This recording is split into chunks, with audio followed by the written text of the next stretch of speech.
मी स्वामी समर्थांना खूप मानतो आणि मी खूप नामस्मरण करतो स्वामींचं. आमच्या घरी खूप आहे त्यांचं अधिष्ठान आहे.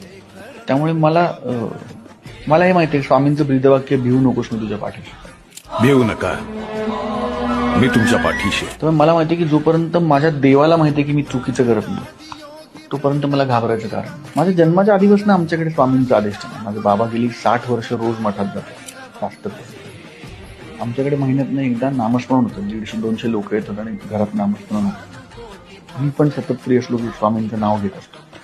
मला असं वाटतं की तुम्ही स्वामींचं नाव घ्या, साईबाबांचं घ्या, प्रभू रामचंद्रांचं घ्या, भगवान श्रीकृष्णाचं घ्या, कोणाचंही नाव. तो तुमचा मार्ग तुम्ही शोधा. मार्ग तुमचा ज्याचा त्याचा प्रत्येकाने निवडायचा. पण कदाचित माझ्या जी सकारात्मकता आहे किंवा पॉझिटिव्हिटी आहे, कदाचित माझ्या जी मला राग येत नाही, जी भावना आहे ती ह्या नामस्मरणात आलेली भावना. कारण मला माहिती ना, माझ्या देवाला माहिती काय चाललंय. चला, त्या निमित्तानं का होईना तुझं लक्ष माझ्या पायाकडे गेलं. लक्षपूर्वक बघ, संकटमुक्त होशील. आणि मी उत्तर ज्याला बांधेल त्याला आहे फक्त. मी जोपर्यंत कोणाचं वाईट करत नाही तोपर्यंत मला कोणाची भीती नाही. कोण आहे मी?